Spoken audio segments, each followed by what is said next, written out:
肛腸科女醫生準備下班，診室裡又進來一個小伙子。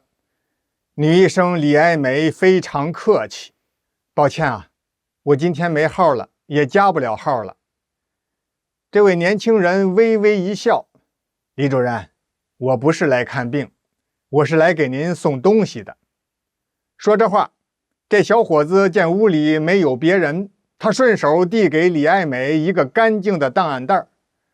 李愛梅打開檔案袋一看，裡面是一個塑料袋。抽出塑料袋，裡面竟然裝着一件紅色內衣。李愛梅心頭就是一動，抬起臉瞪了這小伙子一眼。只見小伙子已經把頭扭過去了，眼睛看着診室的門。李愛梅再低頭看手上的紅色內衣，這件內衣有個特殊的破洞，李愛梅馬上就認出來了。這件衣服是自己多年前上高中的時候丟失的那一件。你是誰？叫什麼名字？你從哪兒弄來的這件衣服？李愛梅眼神如電，咄咄逼人，連發三問。只見那小伙子並不慌亂，轉回身看着李愛梅：“李主任，我是好不容易才找到你的，我的名字叫王向雷。這件衣服是一位快要離世的病人委託我還給你的。他說了，如果你願意的話，希望在他有生之年你能夠去見他一面，到時候你自然就知道他是誰了。”李愛梅稍微思索了片刻，然後咬了咬牙：“今天太晚了，我明天下午有空，到时候你来這裡找我吧。”第二天下午，李愛梅跟着小伙子王向雷來到了郊區的一棟獨棟別墅。這處住宅可真夠豪華的，環境也十分幽靜。據說這個小區住着的都是億萬身家的大老板。下車進屋之後，一眼看到背對着門口坐着一個男人。男人一扭頭，李愛梅大吃一驚。這個男人也很激動。“你挺好的吧？”李愛梅很不自然。“我挺好的，怎麼是你？”“這位是誰呀？”“李愛梅的高中同學王向天，與李愛梅是彼此的暗戀對象。後來王向天給李愛梅寫了一封情書，沒等交給李愛梅呢，被同桌毛懷順偷去了，交給了班主任老師。偏趕上班主任在更年期，同時還正在跟丈夫鬧離婚，火氣全發到王向天身上了，當着全班同學的面朗讀了王向天寫的情書。王向天倒還好，李愛梅受不了了，害羞加上委屈，哭着回了家。父母心疼女兒，很快便找學校給李愛梅轉學了。如今兩個人已經20多年沒見面了。王向天，我說怎麼聽着王向雷這個名字有點親切，他是不是你的弟弟？王向天點了點頭，請李愛梅坐下之後，這才吐露心聲：“愛梅，要不是得了絕症，到今天我可能也下不了決心見你一面。”李愛梅一問，王向天就告訴她了，說自己得的是腸癌。李愛梅上下左右仔細看了看王向天：“向天，我看你的樣子，腫瘤未必是惡性的，你去了幾家醫院？”“就一家醫院啊，是大醫院。”李愛梅搖了搖頭：“不行，這麼嚴重的病症，最好多檢查2遍，不要輕易確診。”意思是讓王向天多去幾家醫院查一查。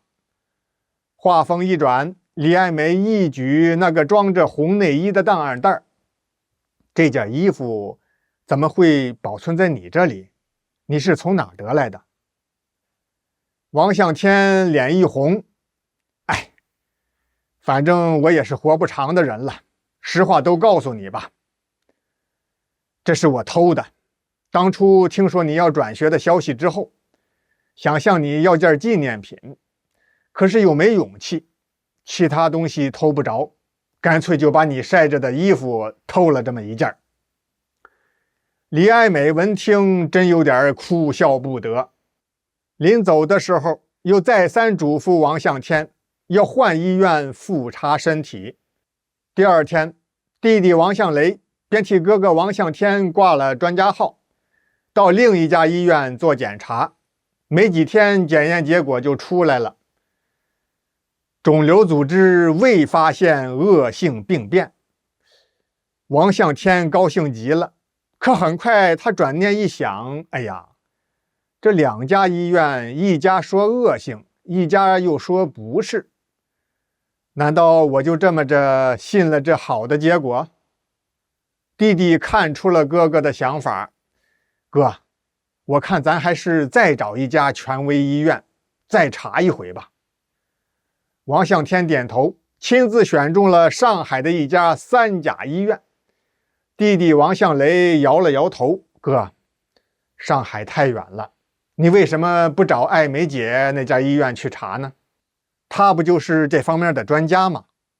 王向天咧嘴苦笑，雷子，哥我哪好意思找他給我看這病啊，太難為情。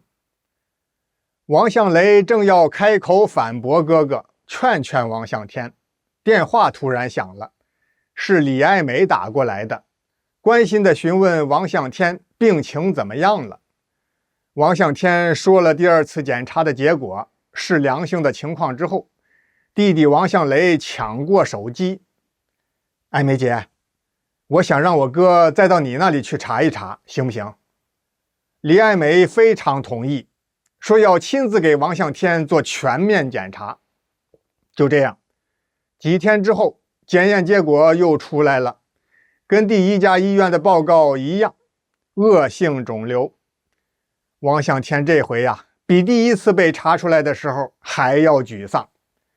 李愛美就好言安慰，向天你不要難過，現在對於這個病不是沒有好的辦法，如果手術成功的話，你完全可以恢復正常的生活。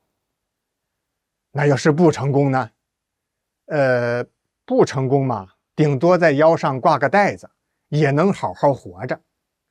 王向天這麼一聽，哦，手術之後很有可能就是腰裡掛個糞帶子生活，他可不幹了。